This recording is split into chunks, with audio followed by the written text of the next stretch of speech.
ప్రభు దినాన్ని మనకు అనుగ్రహించినందుకు ఈ రీతిగా ఆయన యొక్క సన్నిధానంలో చేరి నా ఆరాధన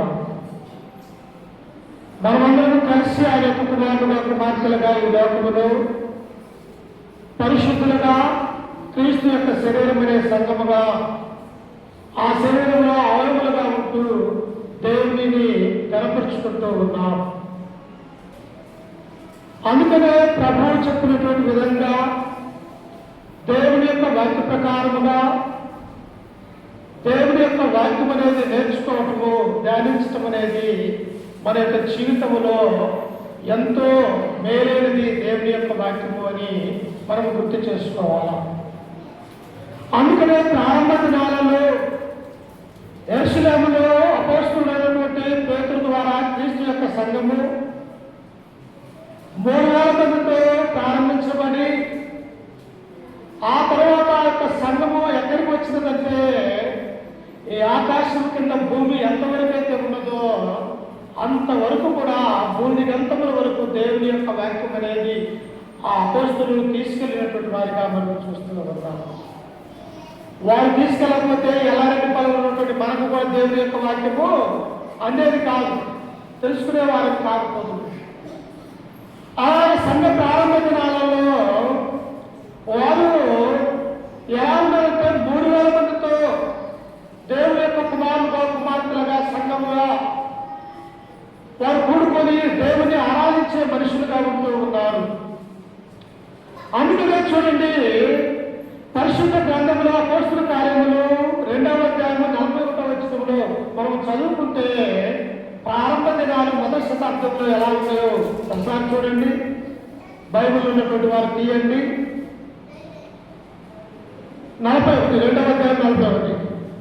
కాబట్టి అతని వాక్యము అంగీకరించిన వారు బాప్తిస్మము పొందిది ఆ దినమందు ఇంచుమించు 3000 మంది చేర్చబడింది. చూసారా ఎంతమంది అంటమ్మా? 3000 మంది ఒక్కరోజే. యెరూషలేములో 14 దేశాల వారు ఒక ప్రాంతానికి వచ్చి ఉన్నప్పుడు ప్రభువుతో యేసు క్రీస్తు వారి లోకంలో నుంచి ఆయన మరణించి సమాధి చేయబడి తిరిగి 40 దినాలు ఈ భూమి మీద అనేక మందికి కనిపిస్తూ తనను తాను రుజువు చేసుకుంటూ, ఇదిగో నేను చనిపోయానని మీరు అనుకుంటున్నారు, దేవుడు మమ్మల్ని లేపాడు, నన్ను లేపాడు, ఇదిగో నేను శరీరంతో లేచాను, నేను నిజమైనటువంటి దేవుని యొక్క కుమారుడిని యేసుక్రీస్తు వారిని 40 దినాలు అక్కడ ఉన్నటువంటి వారందరికీ కూడా ఆయన అర్థపరుచు ఆయన చూపించుకున్నాడు. ఆ తర్వాత ఆయన ఎక్కడికి వెళ్ళాడు? ఈ భూలోకంలో ఉంటే నేరుగా తండ్రి ఎందుకు పరలోక రాజ్యం ఆయన చేరి ఉన్నాడు. ఆ తర్వాత ప్రారంభించబడినటువంటి ఈ యొక్క సంఘము 3000 మందితో దేవుని యొక్క సంఘముగా ప్రారంభించబడి ఉన్నది. ప్రియులారా, క్రైస్తవులుగా ఉన్నటువంటి మనము దేవుని యొక్క బిడ్డలుగా పిలువబడాలంటే మనము ఏ రీతిగా ఈ లోకములో దేవుని యొక్క మందిరములో ఉండాలా? చూడండి, అక్కడే ఉన్నది. అదే అపోస్తల కార్యములు 2వ అధ్యాయము 42వ వచనం చదువుకుందాం. చూడండి, మరి ఎలా ఉన్నది. వీరు అపోస్తలులు బోధనందును సహవాసమందును రొట్టె విరుచుటయందును ప్రార్థన చేయటయందును ఎడతెగక ఉన్నారు. ఎలా ఉన్నారంటమ్మా? ఎడతెగక. ఎందుకు ఎడతెగక ఉన్నారు? పాపమునే లోకంలో నుంచి క్రీస్తులోనికి వచ్చి ఉన్నారు. వారు లోకంలో ఉన్న అంధకార సంబంధమైనటువంటి ఆ పాపములో నుండి యేసు క్రీస్తును అంగీకరించి మారు మనసు పొంది ఈ లోకం అనేది సాతానుతో కూడుకున్నటువంటిది, దేవుడి దగ్గరికి వస్తే దేవుడి ఆశీర్వాదాలు మనకు అందుతాయి అనే ఆలోచన కలిగి లోకాన్ని వదిలిపెట్టి క్రీస్తులోనికి వచ్చినటువంటి వారు ఎలాగ ఉన్నారు అంటే ప్రతి దినము కూడా దేవుని యొక్క మందిరంలో చేరుతూ వారు ఆత్మ సంబంధమైనటువంటి పాటలు పాడుచు దేవుని మహిమపరుస్తూ దేవుని యొక్క వాక్యాన్ని నేర్చుకునే వారిగా ఆనాడున్నటువంటి క్రైస్తవ సంఘం ఉన్నట్టుగా మనం చూస్తూ ఉన్నాం. అంతేకాదు దేవుడు వారి ద్వారా ఏం చేస్తూ ఉన్నారంట? చూడండి, 43వ వచనంలో అప్పుడు ప్రతివానికి భయం కలిగను మరియు అనేక మహత్కార్యములను సూచక క్రియలను అపోస్తలుల ద్వారా జరిగను. విశ్వసించిన వారందరూ ఏకముగా కూడి తమకు కలిగినదంతయు సమిష్టిగా ఉంచుతారు. ఉన్నారు. చూసారా, క్రైస్తవుల్లో ఏముండకూడదట? స్వార్థం అనేది ఉండకూడదు ప్రియ. ఎందుకు? సంఘములో అనేక రకరకాలైనటువంటి మనుషులు దేవుని యొక్క సంఘములో చేర్చబడుతూ ఉంటారు. చదువుకున్నటువంటి వారు ఉంటారు, చదువు లేనటువంటి వారు ఉంటారు, అలాగనే గొప్పవారు ఉంటారు, అలాగనే పేదవారు ఉంటారు దేవుని యొక్క సంఘములో, అలాగనే వృద్ధులు ఉంటారు, అలాగనే యవనస్తులు ఉంటారు, అలాగనే పిల్లలు శిష్యులు ఉంటారు. కాబట్టి సంఘములో ఏముండకూడదట? స్వార్థము, భేదాభిప్రాయాలు అనేవి ఉండకూడదు. మనమంతా కూడా ఒకటే సంఘములో అన్నటువంటి ఆ భావన ఆనాడు ఉన్నటువంటి దేవుని యొక్క బిడ్డలకి ఉన్నట్టుగా మనం చూస్తూ ఉన్నాం. వాళ్ళు ఉండబట్టే ఏం చేశారంట? అక్కడ చూడండి, అక్కడ ఏం చేశారంట వారు? ఇది కాక వారు తమ చరాస్తులను అమ్మి అందరికీ వారి వారి అక్కర కొలది పంచిపెట్టింది. ఎవరు పంచుతారమ్మా? మనకున్నటువంటి ధనాన్ని, మనకున్నటువంటి భూమిని అమ్మి ఇతరులకు మనం ఇవ్వగలిగే ఆ హృదయం మనకున్నదా? ఎవరికన్నా లేదు. కానీ ఎవరికి ఉండాలంటే ఆ హృదయము? దేవుని నమ్ముకున్నటువంటి ఆ బిడ్డలు అలాంటి హృదయము కలిగి ఉండాలా? యేసుక్రీస్తు వారు అదే కదా చెప్పినది, మీ శత్రువులను ప్రేమించుడి, మిమ్మల్ని హింసించు వారి కొరకు ప్రార్థన చేయండి అని అన్నాడు. అంటే ఇది దేవుని ప్రేమ, దేవుని యొక్క ఆత్మీయ ప్రకారము జీవించేటువంటి సావాసము అన్నటువంటి సత్యాన్ని మనం జ్ఞాపకం చేసుకోవాలా. అందుకనే వారు ఎలా ఉన్నారంటే, వారు తమ చరాస్తులు అమ్మి అందరికీ వారి వారి అక్కర కొలది పంచిపెట్టింది. మరియు వారేక మనుషులై ప్రతి దినము దేవాలయములో తప్పక కూడుకొనుచు.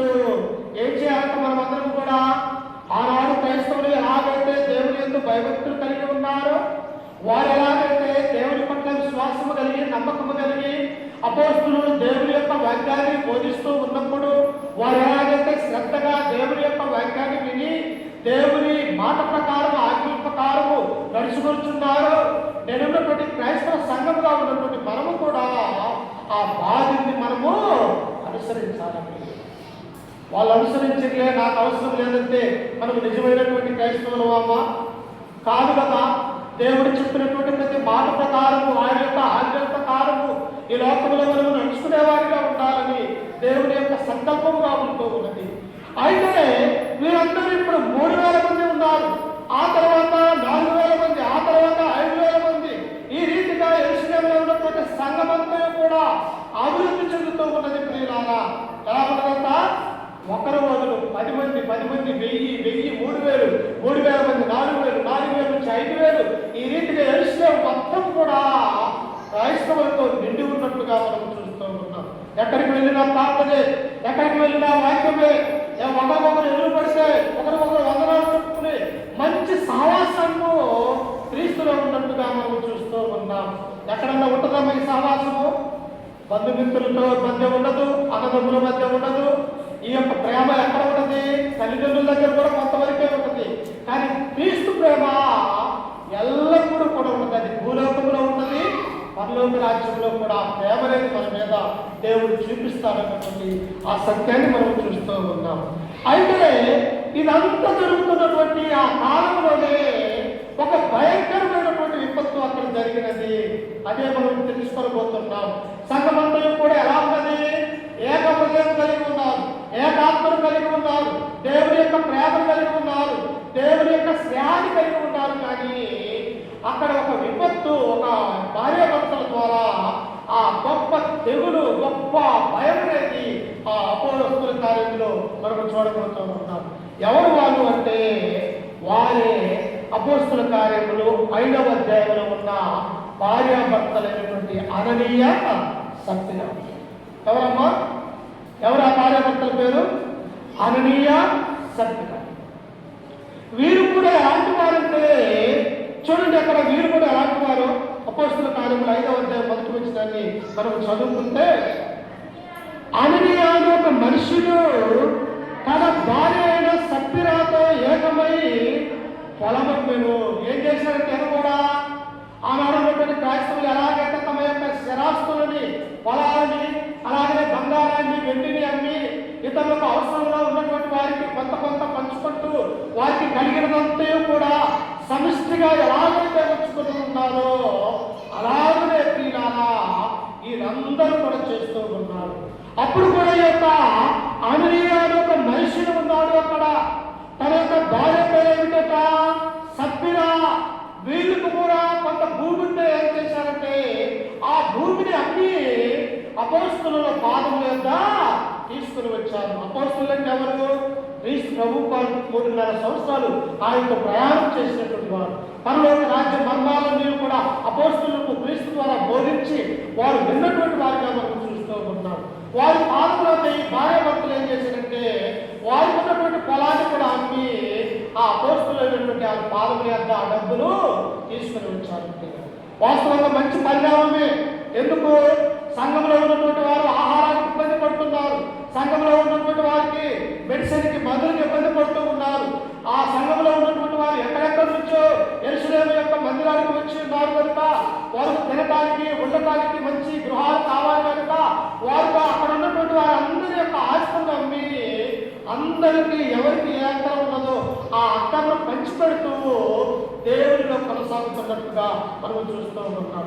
అప్పుడు ఈ భార్యాభర్తలు కూడా ఏం చేశారంటే వీరు కూడా పాత నిబంధనలో దేవుని యొక్క ధర్మశాస్త్ర ప్రకారం ఉండి ఆ ధర్మశాస్త్రాన్ని వదిలివేసి ప్రభువైనటువంటి యేసుక్రీస్తు వైపు మళ్ళీ క్రీస్తులో బాప్తిసం పొందినటువంటి ఒక గొప్ప భార్యాభర్తలుగా ఈ అననీయ సప్పిరాని మనం చూస్తూ ఉన్నాం. వారు కూడా ఎలాగన్నారట? వాళ్ళు దేవుని నమ్ముకున్నారు, యేసుక్రీస్తును అంగీకరించారు, మారు మనసు పొందారు, బాప్తిసం పొందుకున్నారు. ఆ తర్వాత సంఘంలో చేర్చబడ్డారు. చేర్చబడిన తర్వాత లేనటువంటి వారికి తమ యొక్క భూమిని అమ్మి ఆ డబ్బులు ఎక్కడికి తీసుకుని వచ్చారంటే అపోస్తలుల యొక్క పాదముల యొద్దకి వారు తీసుకుని వచ్చారు. అమ్మ, మంచిదా చెడ్డదా? పిల్లలు, ఆ ఆస్తిని అమ్ముకోవడం అంటే ఏంటో తెలుసా? దేవుడి కొరకు సమస్తం నష్టాన్ని తెచ్చుకున్నారు. నా దేవుని యొక్క బిడ్డలకు తెలిస్తే నాకు దేవుడు సహాయం చేస్తానన్నటువంటి ఆలోచన కలిగినటువంటి ఈ అననీయ సప్పిరనే భార్యాభర్తలు తన పొలాన్ని అమ్మి అపోస్తలుల యొక్క పాదముల యొద్దకి వారు తీసుకుని వచ్చారు. వారు తీసుకుని వచ్చిన తర్వాత చూడండి అక్కడ ఏమైనా ఉండదో. 2వ వచనము, భార్య ఎరుపేవాడు కానీ వెలలో కొంత దాచుకొని కొంత తెచ్చి అపోస్తలుల పాదముల యొక్క చూసారా ఏం చేశాడు? మొదటిగా బాగానే ఉన్నారు భార్యాభర్తలు. దేవుడంటే భయం కలిగి ఉన్నారు, భక్తి కలిగి ఉన్నారు, దేవుని యొక్క సంఘములో ఉన్నారు, అపోస్తలులతో సహవాసం కలిగి ఉన్నారు. ఆనాడు అద్భుతాలు సూచక్రియలు అపోస్తలుల ద్వారా జరుగుతున్నట్టుగా మనం చూస్తూ ఉన్నాం. ఎవరైనా అనారోగ్యం కలిగి ఉంటే అపోస్తలులు చేతులుచ్చిగానే అనారోగ్యం పోయేది.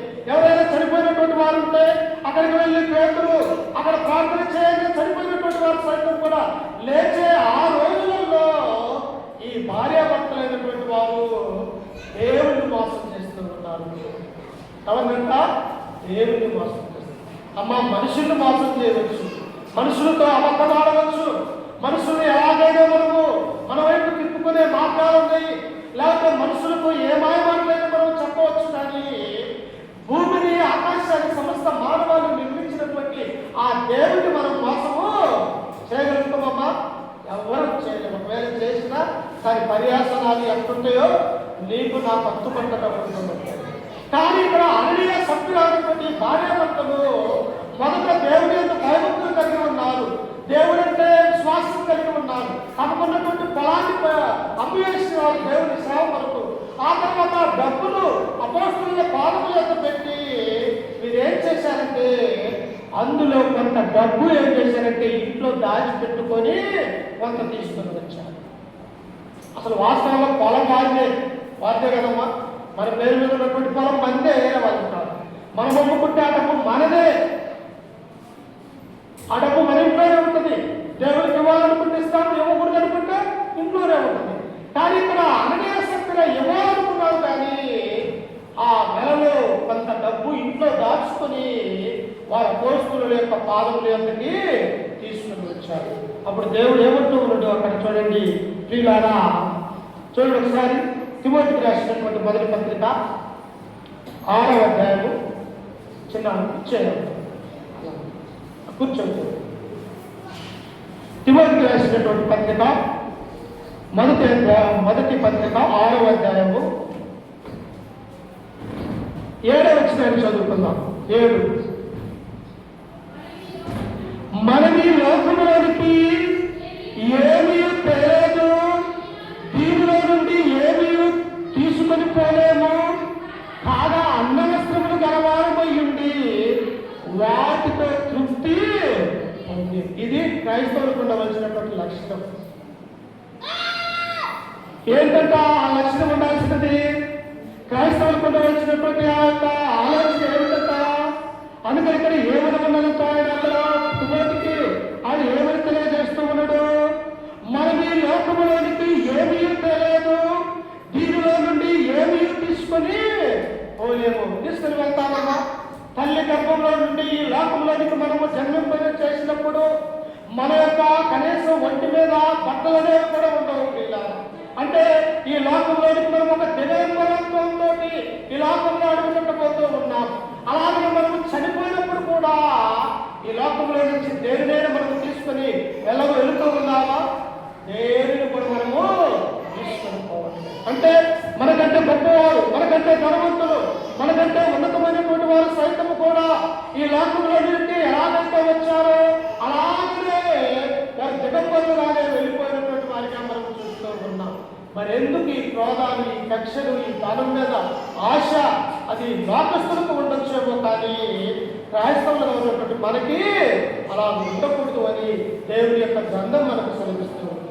అందుకనే పౌలు అంటున్నాడు, తిమోతి ఈ లోకంలోనికి వచ్చేటప్పుడు మనము ఏమీ తెలియదు, దీనిలో నుండి ఏమీ తీసుకొని పోలేము, కాగా అన్నవస్త్రములు గలవారమై ఉండి వాటితో తృప్తి పొంది ఉందము.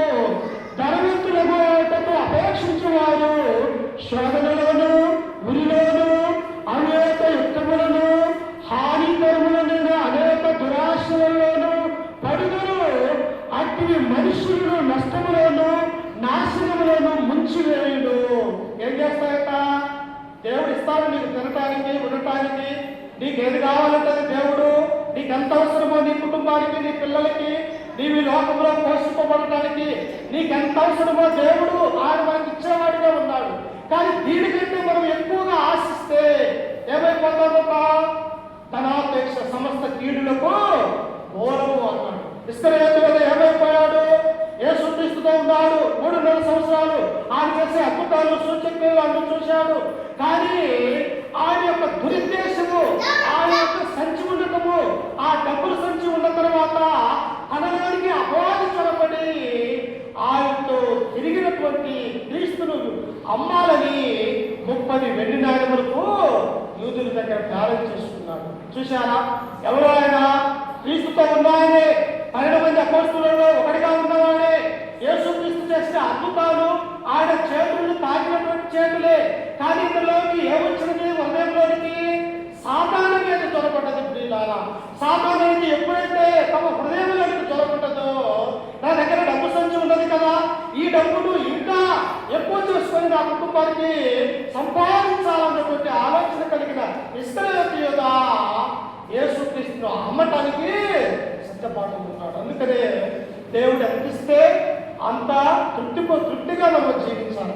ఇంకా కావాలా, ఇంకా కావాలా, నాది నాకు కావాలి, ఇతరులు కూడా నాకు కావాలంటే అది ఏమవుతుంది? ఆశ అవుతుంది. అందుకనే ఇక్కడ ఏమన్నాడు తిమోతితో పౌలు గారు?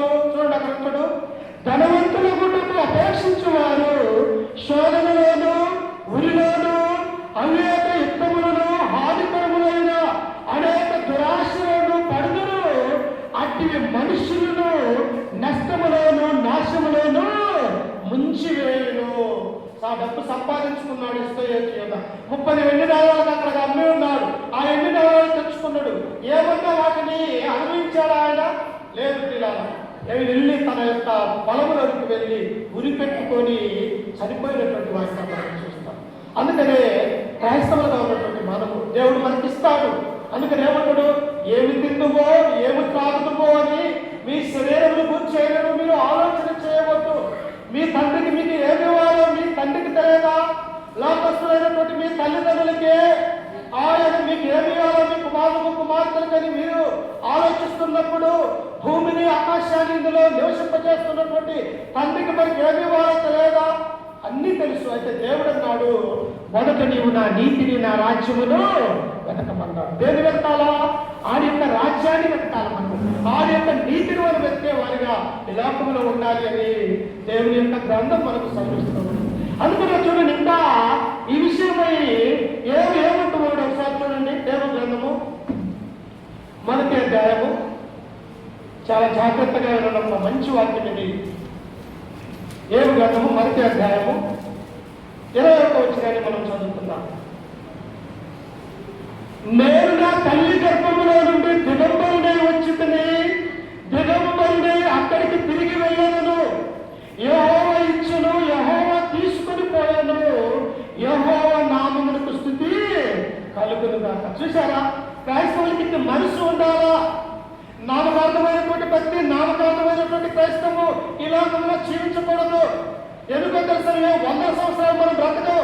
ఎన్ని సంవత్సరాలు బ్రతుకుతామని కీర్తన 10వ వచనంలో తెలియజేశాడు. మా ఆయుష్కాలంలో 70 సంవత్సరములు, అధిక బలమున్న 80 సంవత్సరములు, ఆయనను వాడి దినములు ఆయాసమే, రోగాలతో, బాధలతో. ఎన్ని సంవత్సరాలు దేవుడు మనకిచ్చాడు? 70 సంవత్సరాలు. లేకపోతే అధిక బలం ఉంటే 80 సంవత్సరాలు.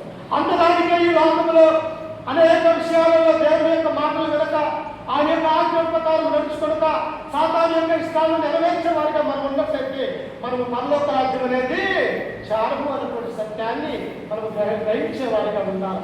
అందుకని ఇక్కడ ఏమంటున్నాడు? ఏమి ఎలాంటి వాడు?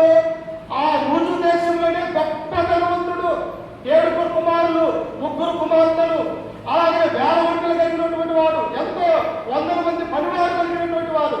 అయినప్పటికీ కూడా ఇక్కడ ఏమంటున్నాడో తెలుసా? నేను నా తల్లి గర్భంలో నుండి దిగంబరిగానే వచ్చాను, నేను మరలా దిగంబరిగానే వెళ్తాను. మన ఇల్లు ఉన్నాయి, ఇంత పొలాలు ఉన్నాయి, మనకంటే ముందున్నటువంటి మన తల్లిదండ్రులు కానీ, లేకపోతే మన యొక్క జేజమ్మలు కానీ, లేకపోతే వాళ్ళు ఉన్నటువంటి తరాలలో కానీ ఎవరన్నా ఈ భూమిలో నుంచి ఏదన్నా తీసుకుని వెళ్ళారా? ఏది కూడా తీసుకుని పోలేదు. అంటే దేవుడు చెప్పినటువంటి ప్రతి మాట కూడా నిశ్చయమైనదని మనం నమ్మాలా.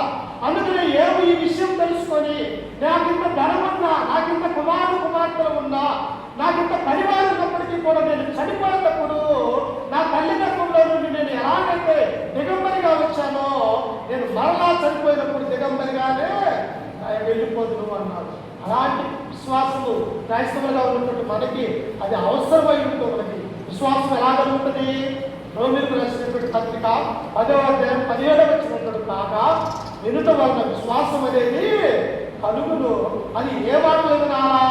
క్రీస్తుని గురించినటువంటి ఆయన మాటలు మాత్రమే వినాలి. లోకంలో ఎన్నో మాటలు ఉంటాయి, ఎన్నో వ్యవహారాలు ఉంటాయి.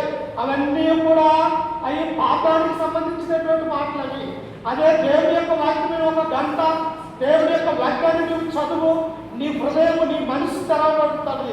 ఎందుకో తెలుసా? ఈ గ్రంథంలో ఉన్నటువంటి మాటలు దేవుని పరిశుద్ధ సంకల్పంలో నుండి వచ్చిన ఆ మాటలను మనం గుర్తు చేసుకోవాలి.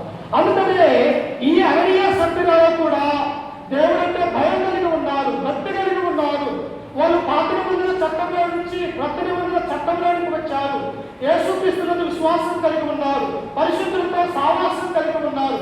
కానీ వీరు చేసినటువంటి పని ఏమిటంటే, వారు అమ్మిన పొలములో ఆ డబ్బును కొంత ఇంట్లో దాచుకుని కొంత సంఘం ముందుకు తీసుకొచ్చి అపొస్తలుల పాల్గొన్నారు. దేవుడు అబద్ధాన్ని ఏమన్నాడమ్మా? మీ తండ్రి అయినటువంటి అపాధికి మీరు పుత్రులు అన్నారు. ఎవరైతే అబద్ధంలో ఆడతారో, ఎవరైతే మోసం చేయాలని ఆలోచన కలిగి ఉంటారో, ఎవరైతే దేవునికి అయిష్టంగా ఈ లోకంలో జీవిస్తారో, వారి గురించి ప్రభు ఏమన్నాడు? మీరు మీ తండ్రి అయిన అపవాది యొక్క కుమారులు, వారి ఆలోచనలు నెరవేర్చే వారిగా ఉన్నారని దేవుడు అంటున్నాడు. అంటే మోసం చేసేది ఎవరు? అపవాది మనస్సు. ఇతరులు అబద్ధంలోకి నెట్టివేసేది ఎవరు? సాతాను వాడు. కాబట్టి మనమెవరము? మనము క్రీస్తు రక్తంలో కడగబడ్డటువంటి దేవుని యొక్క కుమార్తెలు కనుక మనము అబద్ధము కానీ మోసము కానీ చేయకూడదు. ప్రభు ఏమన్నాడు? ఇదిగో మీరు ఎవరు కూడా అబద్ధము అనవద్దు, నీ మాట అవునంటే అవును, కాదంటే కాదు అని అనమన్నాడు ప్రభు అయినటువంటి యేసుక్రీస్తు. ఒకవేళ ఆయన చెప్పింది మనం ఆజ్ఞ అతిక్రమిస్తామా? పాపపోయి ఆ పాపం పరిపక్వమై మరణం అనేది వస్తుందని గ్రంథం మనకు తెలియజేస్తూ ఉంటుంది. అందుకనే అబద్ధం అనేది ఆడకూడదు. ఈ అననీయ సప్తరా కూడా కొంత దాచుకొని వారి దగ్గరికి వచ్చి ఉన్నప్పుడు ఏమని ఉండదో చూడండి ఒకసారి. అక్కడే అపోస్తలుల కార్యములు 5వ అధ్యాయం 5వ అధ్యాయము 3వ వచనమయ్యా. అప్పుడు పేతురు, అననీయ, నీ భూమి వెలలో కొంత దాచుకొని పరిశుద్ధాత్మను మోసపుచ్చుటకు సాతాను ఎందుకు నీ హృదయమును ప్రేరేపించను. చూశారా ప్రియులారా? కనిపెట్టాడా దేవుడు? ఆలోచన కలిగి ఉన్నాడా? అననీయ సభ్యుడా తన యొక్క పొలాన్ని అమ్మి కొంత ఇంట్లో దాచుకొని కొంత తీసుకొని వచ్చి అంతా మేము దేవుడికి ఇస్తున్నాం అన్నటువంటి ఈ ఆలోచన కలిగి ఉన్నారు. అలా ఉండొచ్చా మనము? నువ్వు రూపాయి ఇవ్వాలనుకుంటే దేవుడికి రూపాయి, 10 రూపాయలు ఇవ్వాలనుకుంటే 10 రూపాయలు. లేదు, నీ దేవుడు నిన్ను దీవించాడు, నిన్ను ఆశీర్వదించాడు, ఒక 100 రూపాయలు దేవుడికి ఇవ్వాలనుకుంటే ఇచ్చి. కానీ ఇతను ఏం చేశారంటే పరిశుద్ధాత్మ దేవుడిని మోసం చేసి తన ఇంటిలో కొంత దాచుకొని కొంత దేవుని పాదముల ఎందుకు తీసుకుని వచ్చినట్టుగా మనం చూస్తాం. మనమైతే ఏమనుకుంటాం, ఏమైందిలే నేను ఇంట్లో బీరువాలలో దాచిపెట్టుకున్నది, ఇదిగో ఇంట్లో నేను దాచుకున్నది, నన్నెవరు చూడవచ్చు అయ్యా, నన్నెవరు చూడగలరో, నన్నేం చేస్తారు లేదనుకుంటే ఆలోచన కలిగే కదా అననీయ సభ్యుడా ఆ యొక్క సొమ్మును దాచుకున్నది. కానీ ఇక్కడ పేతురు ఏమంటున్నాడో తెలుసా? అప్పుడు పేతురు, అననీయ, నీ భూమి వెలలో కొంత దాచుకొని పరిశుద్ధాత్మను మోసపుచ్చుటకు సాతాను ఎందుకు నీ హృదయమును ప్రేరేపించను. ఎవరు ప్రేరేపణది? అప్పటి వరకు బాగానే ఉన్నారు, దేవుని సంఘంతో ఉన్నారు, దేవుని సహవాసం కలిగి ఉన్నారు. కానీ ఎప్పుడైతే ఆ డబ్బు వచ్చినదో పిల్లారా, ఆ డబ్బు వారి హృదయాన్ని మార్చివేసింది. చూసారా? ఒక్కోసారి డబ్బు వస్తే ఏమైపోతుంది? మనకు గర్వం అనేది వస్తూ ఉంటుంది, ఇతరులు లెక్క చేయనటువంటి స్వభావం అనేది వస్తూ ఉంటుంది, నేనే గొప్పవాడు అనేటువంటి ఆలోచన వస్తూ ఉన్నది. దానియానికి ఇదే కదా వచ్చింది, ఆ యొక్క నెబుకద్నెజరుకి ఇదే కదా వచ్చి ఉన్నది. ఆయన బబులోను యొక్క రాజ్యాన్ని మొత్తము కూడా ప్రపంచమంతా కూడా జయించి ఆ యొక్క అందరిని కూడా దాసులుగా చేసుకొని అనేకమైనటువంటి కట్టడాలు కట్టుకొని ఆ బిల్డింగుల మీద ఆయన నిలబడి ఏమన్నాడో తెలుసా? ఇదంతా కూడా నేను సంపాదించినటువంటి ఆస్తి కాదా, నా ఐశ్వర్యం కాదా, నా బలము కాదా, నా శక్తితో ఈ లోకరాజ్యాలను నేను జయించలేను కాదని ఆ బబులోను దేశంలో ఉన్నటువంటి నెబుకద్నెజరు తన హృదయంలో గర్వించడం వల్ల ఏమైపోయాడమ్మా? 7 సంవత్సరములు పశువులు తినే గడ్డిని తినేటట్టు దేవుడు చేశాడు. అందుకనే దేవుడు ఎక్కడో నాశనానికి ముందు గర్వం అనేది మనిషికి వస్తుంది. నువ్వు గర్వపడుతూ ఉన్నావంటే, నువ్వు గర్వపు మాటలు మాట్లాడుతూ ఉన్నావంటే నీకు త్వరగా నాశనం ఉందని అర్థం చేసుకునే వారిగా మనం ఉండాలి. కానీ దేవుని యొక్క బిడ్డలు ఏం చేయకూడదు? మన హృదయములో అబద్ధము, మోసము అనేది మనము ఆడకూడదు, చేయకూడదు అన్నటువంటి సత్యాన్ని ఈ అననీయ అనే సభ్యుల అనే పాఠం ద్వారా మనం నేర్చుకోబోతూ ఉన్నాం. వారు సాతాను వాళ్ళు ఎందుకు దొరకకూడదు ఒకసారి చూడండి ఒకసారి. సాతాను వారిలోనికి దొరకబడ్డది.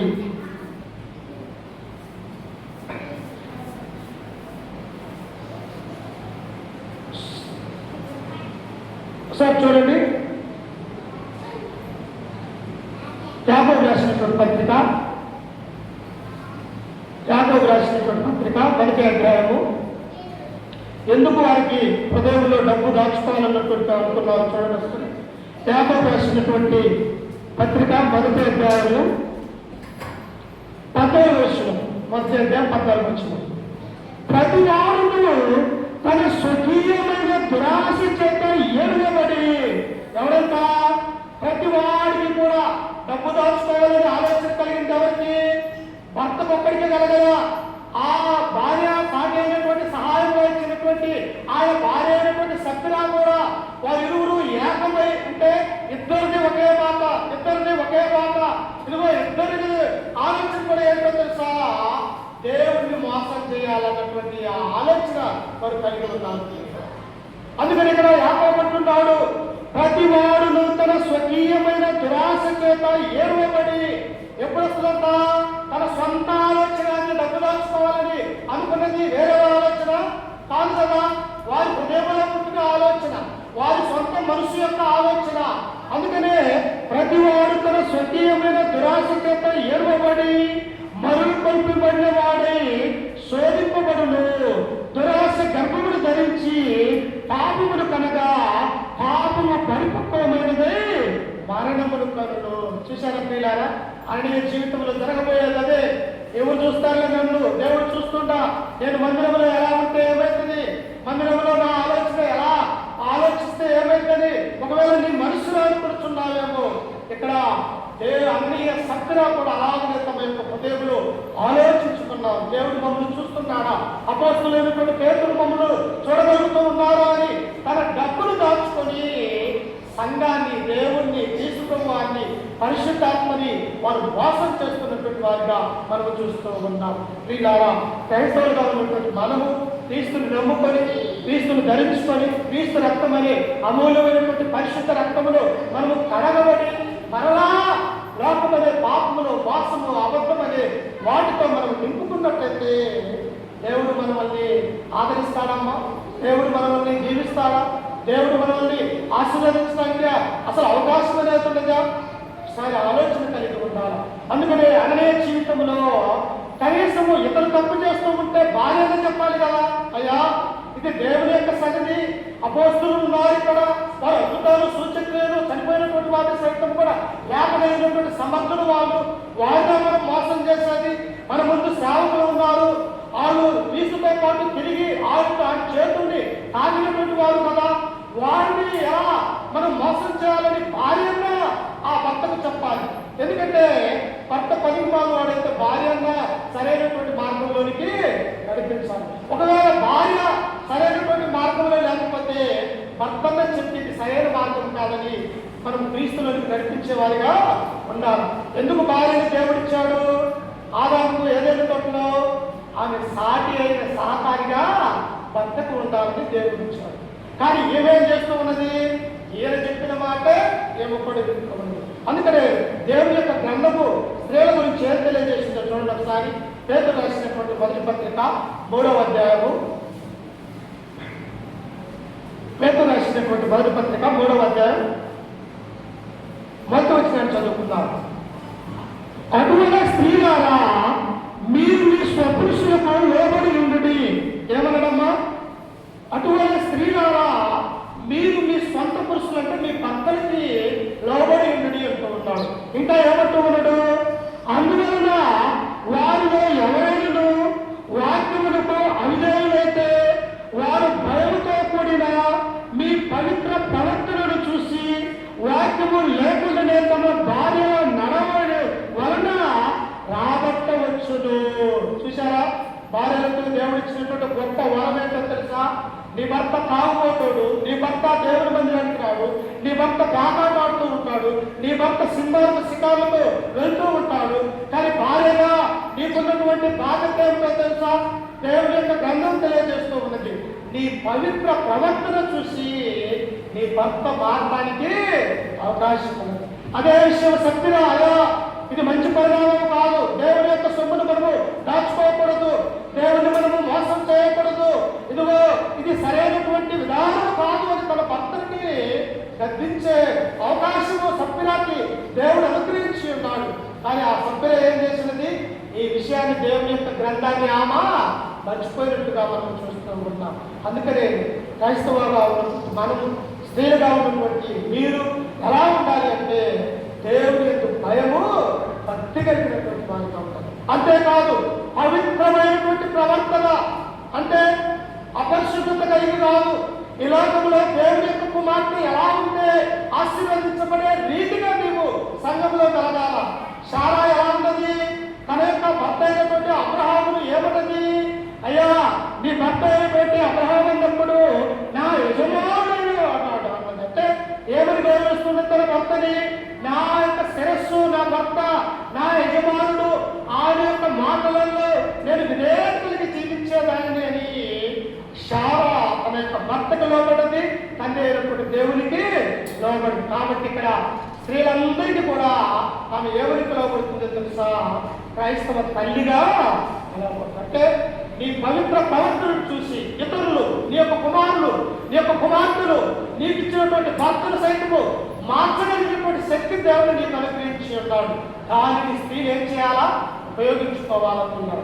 కానీ ఇక్కడ సత్య ఏం చేసినది? తన యొక్క జీవితంలో తన భర్తకు దేవుని విషయాలు బోధించినటువంటి స్త్రీగా చూస్తూ ఉన్నాం. అందుకని ఇంకా ఎవరు చూడండి, అంటే అనేక వచనములు 3వ అధ్యాయము 7వ వచనం చదువుకుందాం. చూడండి ఒకసారి. అటువంటి పురుషులారా, జీవమును కృపావరములో మీ భార్యలు మీతో పాలువారై ఉన్నారని ఎరిగి. అమ్మా, పరలోక రాజ్యము పురుషులకే కాదు, స్త్రీలకు ఇచ్చాడు దేవుడు, పురుషులకి ఇచ్చాడు, యవనస్తులకు ఇచ్చాడు, పిల్లలకి ఇచ్చాడు, వృద్ధులకి ఇచ్చాడు. అందరూ కూడా అంతకు మారు మనసు పొందాలని దేవుని యొక్క అనాది సంకల్పము. గొప్పవారు మారు మనసు పొందాలా, పేదవారు మారు మనసు పొందాలి. ఇండియాలో ఉన్నటువంటి వారు పొందాలా, అమెరికాలో ఉన్నటువంటి వారు పొందాలి. భూదిగంతం మీద ఉన్నటువంటి సమస్త మానవాళికి దేవుని యొక్క స్వార్థను ప్రకటించారు. కాబట్టి అందరూ అంతకుడు మారు మనసు పొందాలని దేవుని యొక్క సంకల్పం. అందుకని ఇక్కడ అంటున్నాడు, ఏమన్నాడు ఆయన? అటువలే పురుషులారా, జీవమును కృపావరములో మీ భార్యలు మీతో పాలువారై ఉన్నారని ఎరిగి ఎక్కువ బలహీనమైన ఘటముని భార్యను సన్మానించి మీ బాధ్యతలకు అభ్యంతరము కలుగుకున్నట్లు జ్ఞానము చెప్పున వారితో కాపురము చేయాలా. స్త్రీ ఆధిక్యత బలహీనురాలు, అప్పటికప్పుడే బాగుంటుంది, అప్పటికప్పుడే కలిగే స్వభావం కలిగినటువంటిది. కాబట్టి పురుషులుగా ఏం చేయాలా? జ్ఞానంతో కాపురం చేయమని దేవుడు సెలవించాడు. కానీ ఇక్కడ అననీయ కానీ సత్పురా కానీ ఈ మాటలు మర్చిపోయి దేవుని మోసం చేయడానికి వారి హృదయములు పొంచి ఉన్నట్టుగా మనం చూస్తూ ఉన్నాం. అందుకనే పేతురు ఏమన్నాడు అక్కడ?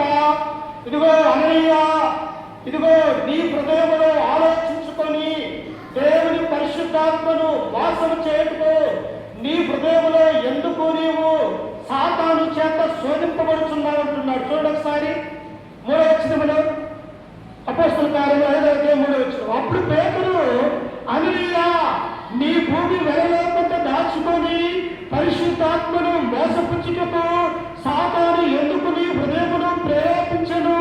అది నీ యొక్క ఉన్నప్పుడు నీదే కదా, అన్నిని పిల్లటాన్ని నీ వశపై ఉండలేదా? చూసారా, నీదే కదా ఫలము, నీడపే కదా, నీవే కదా అమ్మింది. ఒకవేళ నేను దేవుడికి ఇవ్వలేదు అనుకుంటే నీ ఇంటిలో ఉంచుకో, అంతే కదమ్మా. మనం ఇవ్వాలనుకుంటేమో ఇస్తాము దేవుడికి, ఒకవేళ వద్దనుకుంటే ఇంట్లోనే ఉంచుకుంటాము. అది నీదే కదా అననీయ, నీ ఆస్తి అయినప్పుడు, నీ పొలమైనప్పుడు నీడపే కదా, నువ్వు ఇస్తే దేవుడికి, లేకపోతే లేదు. నీ హృదయంలో ఎంతైతే అనుకుంటున్నావో దానినే దేవుడికి ఇవ్వమని దేవుడు సెలవిస్తూ ఉన్నాడు. చూసారా, దేవుడికి ఇచ్చే విషయంలో ఎంత ప్రమాదం దాగి ఉన్నదో ఈ వాక్యాన్ని బట్టి అర్థం చేసుకోవాలి. మనం ఏమనుకుంటామంటే, ఇదిగో నేనేస్తే కదా ఆ సేవకుడు బ్రతికేదని నీవనుకుంటూ ఉన్నావు. నీ ద్వారా సేవకుడు బ్రతకడు, నీవు అనిపిస్తూ ఉన్నావో నీ హృదయాన్ని దేవుడు చూస్తూ ఉన్నాడు. ఇది అర్థం చేసుకోలేకపోతూ ఉన్నాం. మనం ఏం చేస్తామో తెలుసా? ఏదో చల్లని 10 రూపాయల నోటు, చల్లని రూపాయి, లేకపోతే ఎప్పుడో ఎక్కడో కాసిపోయినటువంటి దాన్ని తీసుకుని వచ్చి ఆ దేవుడి సన్నిధానంలో మనము ఇచ్చేవారికి అవుతుంది. దేవుడు అంత హీనుడా, అంత దరిద్రుడా? ఏమన్నా తెలుసా? మీ కొరకు ఆయన దరిద్రుడై మిమ్మల్ని ధనవంతులుగా చేస్తున్నాడు దేవుడు అన్నారు. అంటే మన దేవుడు ఎలాంటి వాడు? మీరు నాకు ఏమిచ్చదరు? వెండి రాదే, బంగారం రాదే, ఈ భూమి రాదే, ఆకాశం రాదే, నా వల్ల సృష్టింపబడి ఉన్నారు, నా వల్ల మీరు జీవిస్తూ ఉన్నారు, నాకేమిచ్చదరు మీరు అని దేవుడు మనల్ని అడుగుతూ ఉన్నారు. అననీయ సభ్యులు ఏం చేశారట? వారి ఫలాన్ని అనుకుని దేవుడికి ఇచ్చే విషయంలో వారు మోసం కలిగి హృదయంలో సాతాను యొక్క స్వభావం కలిగి ఉంటూ ఉన్నారు. అందుకనే ప్రియులారా, అలాంటి స్వభావాన్ని మనము కలిగి ఉండకూడదు. ఎందుకో తెలుసా? ఈ స్త్రీ కూడా తన భర్త త్వరలోనే మరణించబోతూ ఉన్నాడు. అదే ఈ స్త్రీ కూడా తన భర్తను గర్భించుంటే అతని మరణాన్ని ఆపగలిగేదే కదా. ఏమన్నాడు సామెతల గ్రంథంలో ఆయన 12వ అధ్యాయం 4వ వచనంలో, యోగ్యురాలు తన పెనిమిటికి కిరీటము తెచ్చును. చూడొకసారి సామెతల గ్రంథం 12వ అధ్యాయం 4వ వచనంలో, సామెతల గ్రంథము 12వ అధ్యాయం 4వ వచనము, యోగ్యురాలు తన పెనిమిటికి కిరీటము సిగ్గును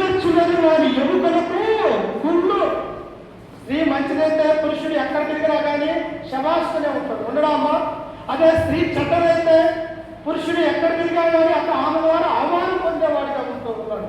అందుకనే జ్ఞానేశ్వరుడు సొలొమోను అంటున్నాడు, యోగ్యురాలు తన పెనిమిటికి కిరీటం లాంటిది. కిరీటం అంటే ఏంటి అంటే తన యొక్క భార్య బంగారం లాంటిది. ఆ భార్య ఇక్కడ కలిగి ఉంటూ ఉన్నాడు.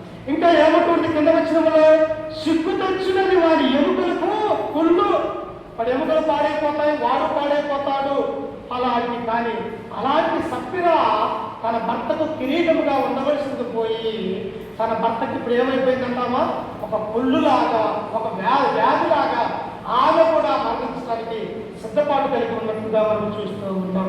కనుక దేవుడు ఏం చేస్తూ ఉన్నాడో తెలుసా, అననీయ సప్పిరా చేసిన పని దేవుడి దృష్టిలోకి వచ్చిందో తెలుసా, అది అబద్ధము, మోసమనే దాని కిందకి దేవుడు లెక్క చేసినాడు.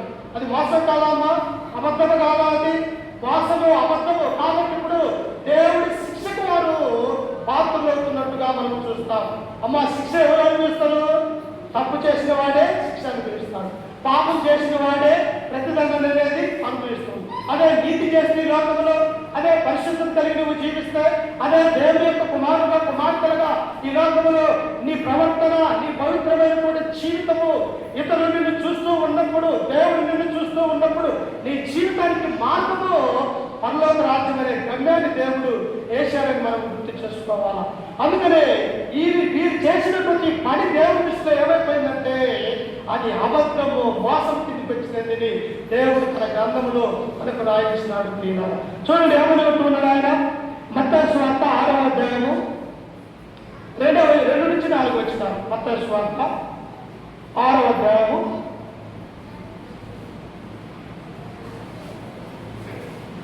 2:4.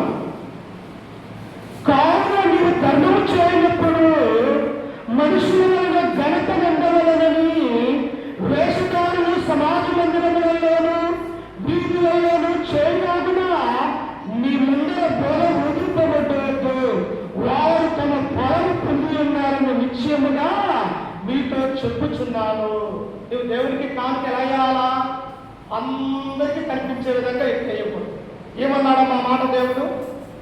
అందరికీ కనిపించే విధంగా నువ్వు ఇవ్వకూడదు. నువ్వు ఇచ్చే విషయంలో నీ హృదయంలో నిశ్చయించుకున్న దాన్ని బట్టి నీవెంతైతే దేవునికి చెల్లించాలనుకుంటున్నావో, నీవెంతైతే అభివృద్ధి పొంది ఆ అభివృద్ధిలో నుంచి దేవునికి ఇవ్వాలనుకుంటూ ఉన్నావో అది ఎలా ఇవ్వాలని దేవుడు కోరుకుంటూ ఉన్నాడు? రహస్యముగా ఇవ్వాలని దేవుడు కోరుకుంటున్నాడు. అదే నువ్వు అందరికీ తెలిసేటో, ఇదిగో నేను 100 రూపాయలు ఇచ్చాను, 1000 ఇచ్చాను అని చెప్పేసి నా పేరు బైబిల్ చెప్పు, నా పేరు రాయి అని ఒకవేళ మనం అన్నట్లయితే దాని గురించి దేవుడు ఇక్కడ ఏమన్నాడు తెలుసా? వేషధారులు సమాజ మందిరములలోను వీధులలోను చేయలాగునా. అలా చేసేది ఎవరంట? వేషధారులు, దండులు చేస్తారు. ఇదిగో నా మాట ఇది, నేను ఎంత ఇచ్చాను, ఫలాని వాడు ఈ పేరు కలిగినటువంటి వాడు 1000 రూపాయలు ఇచ్చాడు, 2000 ఇచ్చాడని ఎవరు చెప్పుకుంటాడు? లోకంలో ఉన్నవాడు, క్రీస్తులో ఉన్నవాడు కాదు, దేవుని సంఘంలో ఉన్నటువంటి వాడు కాదు. దేవుడు ఏమన్నాడు? కింద వచనంలో చూడండి ఒకసారి, 3వ వచనంలో, నీవైతే ధర్మము చేయనప్పుడు నీ ధర్మము రాష్ట్రముగా నుండి నిమిత్తము నీ కుడి చెయ్యి చేయనది నీ ఎడమ చేతికి తెలియక ఉండగలను. అట్లయితే రాష్ట్రమందు చూసి నీ తండ్రి నీకు ప్రతిఫలం ఇస్తాడు. ఎలా ఇవ్వబడుతున్నాడు? ఈ చేతితో వేసేది ఎడమ చేతికి తెలియకూడదు, ఒకవేళ ఎడమ చేతితో వేసేది కుడి చేతికి తెలియకూడదు. అలా ఇవ్వమని దేవుడు కోరుకుంటే ఈ అననీయ సప్పిరా ఎలా ఇస్తున్నదో పబ్లిక్ లో ఆ అపోస్తుల యొక్క పాదముల అది ఎంత కొంత దాచుకొని కొంత దగ్గర తీసుకొని ఇదిగో మేమంతా ఇచ్చామన్నటువంటి ఆ గర్వం మాటలతో అననీయ సప్పిరా చూపిస్తున్నాడు. అందుకనే దీన్ని ఏమన్నాడు?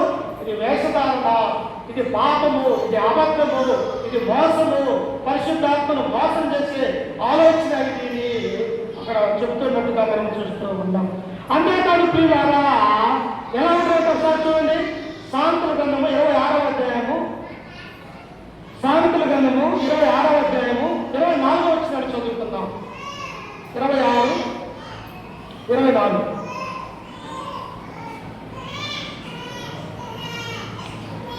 పదవాడు పదవులతో మాయలు చేసి అంతరంగములో కపటము దాచుకొనును. దేంట్లోకి వచ్చారంటే వీళ్ళు దేవునికి పదవాళ్ళు అయిపోయారు. అప్పటి వరకు ఆయన యొక్క బిడ్డలుగా ఉన్నారు. అప్పటి వరకు ఆయన కుమార్తెలుగా మంచి భార్యాభర్తలుగా ఉన్నారు. ఎప్పుడైతే ఈ డబ్బు నేర్చుకొని ఆ మిగిలిన అపోస్తుల పాదములు ఎదురు పెట్టాడో ఎంతనే అక్కడ ఏమైపోయారంటే అంతరంగములో కపటము దాచుకున్నారు. పైకి ఎలా ఉన్నారు? అందరి వల్ల మేము ఇస్తున్నామన్నట్టు నటిస్తూ ఉన్నారు. కానీ అంతరంగ సమానం ఏమున్నది? మనం కొంత ఇంట్లో దాచుకున్నాములే, కొంతైనా దేవుని దగ్గరికి తీసుకొచ్చిందని ఈ అంతరంగములో కపటము, పైకేమో వేషిస్తాం. ఇది దేవుడు చూడడామా? దేవుడు ఏమన్నాడు?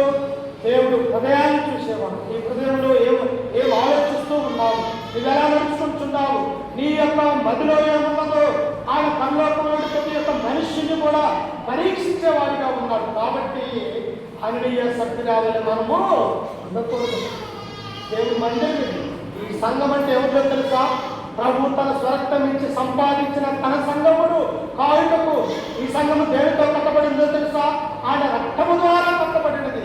అమూల్యమైనటువంటి రక్తము చేత, గొర్రెపిల్ల వంటి క్రీస్తు రక్తము చేత మీరు విమోచింపబడతారని మీరు ఎరుగరా? ఏమన్నాడు?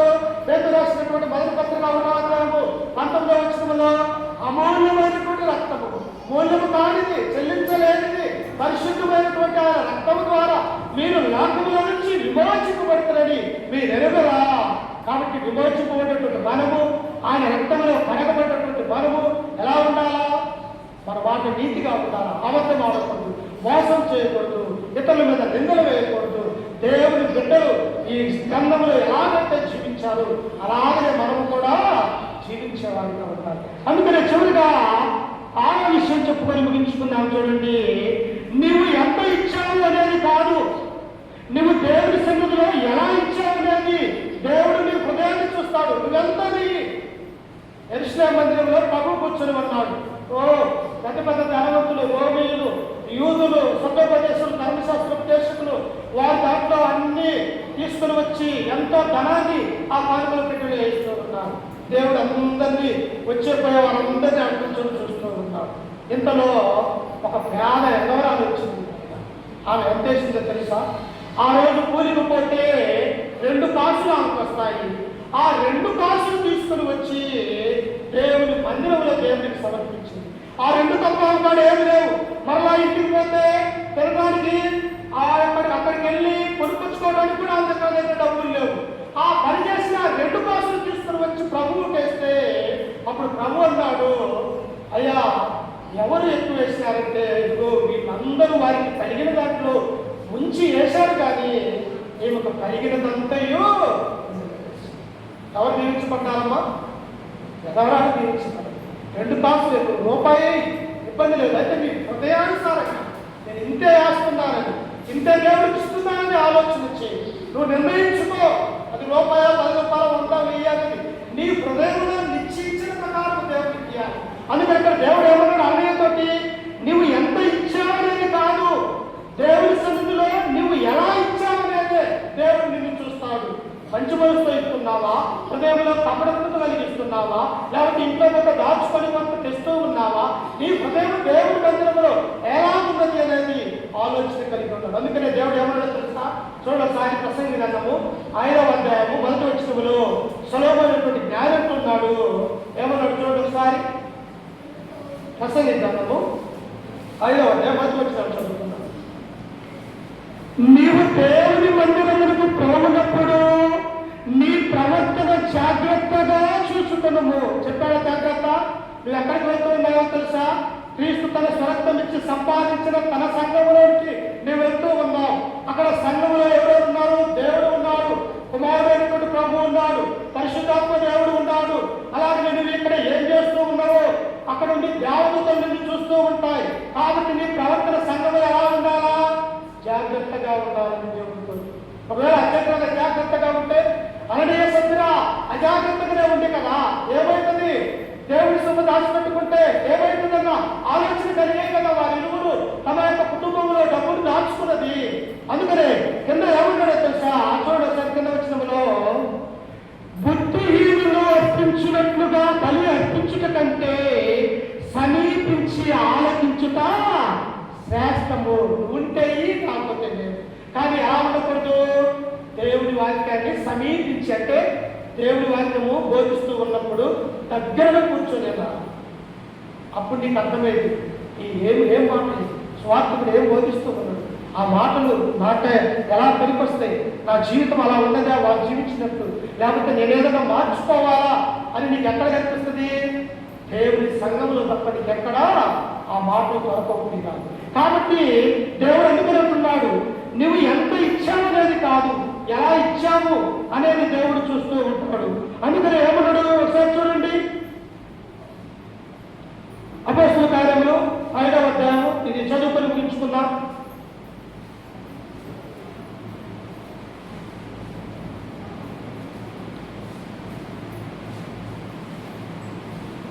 4:5 అది నీ యొక్క ఉన్నప్పుడు నీదే కదా.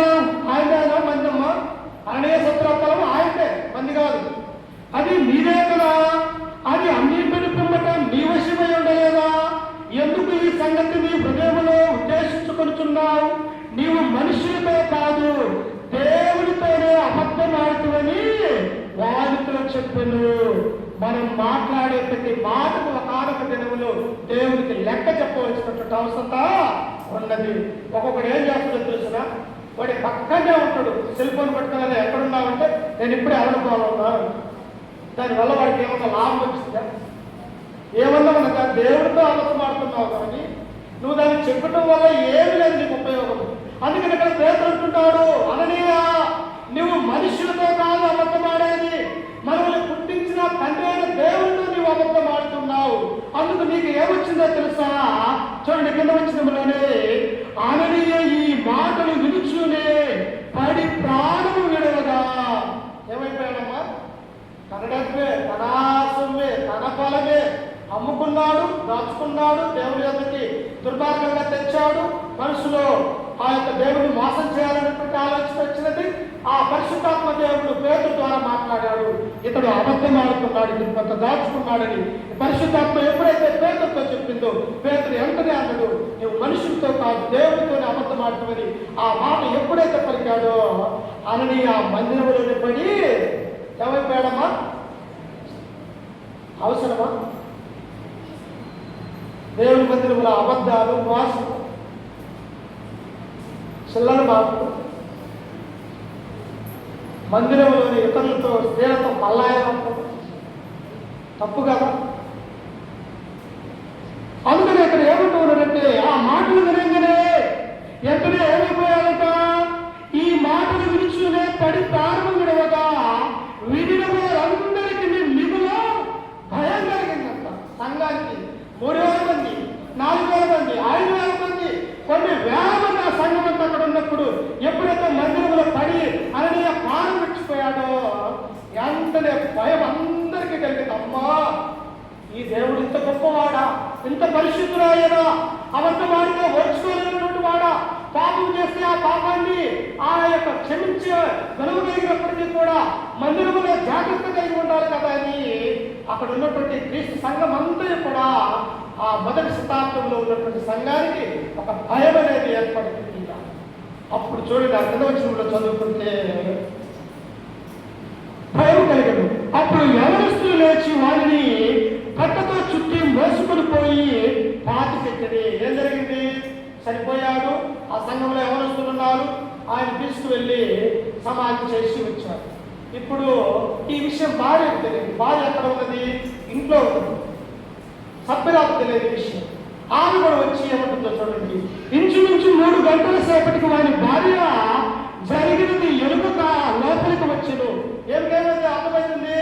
నా భర్త మందిరానికి పోయాడులే, మందిరంలో ఉన్నాడులే, మందిరంలో దేవుడికి కట్టించాములే, మేము అందరితో పాటు మేము నిజమైన క్రైస్తవులే, మేము మంచి భక్తి పరులాగా కూర్చున్నాములే అన్న ఆలోచన ఏమున్నది. కానీ నీ భక్తి అలాంటిదో, నువ్వు ఎలా ఉన్నావు దేవుడు నీ హృదయాన్ని పరిశీలించేస్తాడు. 139 మొదటి నుంచి 3 వచనాలు ఏమన్నాడు? దేవా, ఇదిగో నోటి మాట నా హృదయంలో నుంచి నోటిలోనికి రాకపోలికే నా మనస్సును, నా హృదయము, నేనేం మాట్లాడుతానో నీకు తెలుసున్నాయంటాడు. దాని మనమేమనుకుంటాం? పాపం చేసి నాకు ఎవరికి తెలియదు అని మనం అనుకుంటాం. కానీ ఇక్కడ అబద్ధం ఆడింది దేవుడికి తెలిసిందా అమ్మా? తెలిసింది. అప్పుడు ఆయన భార్య కూడా ఏమని చూడండి, అప్పుడు పేతురు, మీరు ఈ భూమిని ఇంతకే అమ్మితురా సభ్యురా భార్య జరుగుతూ ఉన్నాడు. ఏమన్నా కర్మ చేతి ఏమన్నా బతికేది, ఏమి కూడా ఏం చేస్తున్నది, భర్త అడుగు జాడల్లోనే నడుస్తుంది. నాడు చూడండి భార్య భర్తలు ఆహా యజమేలాగా తయారు. భర్త మోసం చేస్తుంటే ఆ భార్య అన్న చెప్పదు, భర్త తప్పు చేస్తుంటే భార్య అన్న చెప్పదు, లేకపోతే భార్య తప్పు చేస్తుంటే భర్తగా ఖండించలేనటువంటి ఆ స్థితిలో మనం ఉంటూ ఉన్నాం. అందుకు ఆ భార్య కూడా అదే మాట చెప్పినప్పుడు చూడండి ఒకసారి, ఎంతకే అమ్మితురాని నాతో చెప్పమని ఆమెను అడిగిన. అందుకని అవును ఎంతకే అని చెప్పాను. ఎంత ధైర్యంగా చూడండి దేవుని మందిరంలో అబద్ధం మాట్లాడు. భర్త చనిపోయాడు, పాతి పెట్టబడి వచ్చాడు, భార్య ఆ ఎరుక మరలా వచ్చినది. ఇదిగో సభ్యురా నువ్వు ఎంతకే ఈ భూమిని అమ్మితురా అంటే ఆమెమంటున్నది ఎంతకే. ఎంత గర్వము చూసారా, దేవుడితో అబద్ధం మాట్లాడుతున్నాను. అందుకనే వెంటనే దేవుడు కూడా చూడండి, అందుకు పేదలు ప్రభు యొక్క ఆత్మను శోధించుటకు మీరెందుకు ఏకీభవించుంటది. చూసారా, ఎందుకు మీరందరూ ఒకటే మాట మీద ఉన్నారు?